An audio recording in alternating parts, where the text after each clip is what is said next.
ಓಂ ನಮಃ ಶಿವಾಯ, ಓಂ ನಮಃ ಶಿವಾಯ, ಓಂ ನಮಃ ಶಿವಾಯ ಅನ್ನುವಂಥದ್ದನ್ನು ಒಳಗ ಜಪ ನಡಿಬೇಕು. ಹೇ ಪರಮಾತ್ಮ, ಹೇ ಕೈಲಾಸನಾಥ, ಹೇ ಶಂಕರ, ನಿನ್ನ ನಾಮ ಜಪವನ್ನು ನಾನು ಮಾಡ್ತಾ ಇದ್ದೀನಿ. ನನಗೆ ನೀನು ಅನುಗ್ರಹವನ್ನು ಮಾಡು, ನನ್ನ ಸಕಲ ದೋಷಗಳನ್ನು ನಿವೃತ್ತಿ ಮಾಡು ಅನ್ನುವಂಥ ಭಾವವನ್ನು ಒಳಗಿಟ್ಟುಕೊಂಡು ಮನಸ್ಸಿನಲ್ಲಿ ಓಂ ನಮಃ ಶಿವಾಯ, ಓಂ ನಮಃ ಶಿವಾಯ, ಓಂ ನಮಃ ಶಿವಾಯ ಅನ್ನುವಂಥ ಜಪವನ್ನು ಮಾಡ್ತಾ ಇರಬೇಕು. ಓಂ ಸಹನಾವವತು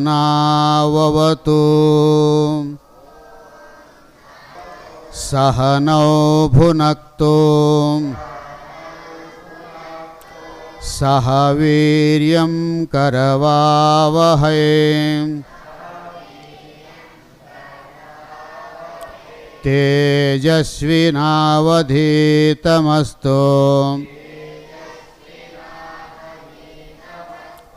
ಮಾ ವಿದ್ವಿಷಾವಹೈ. ಓಂ ಶಾಂತಿ ಶಾಂತಿ ಶಾಂತಿ.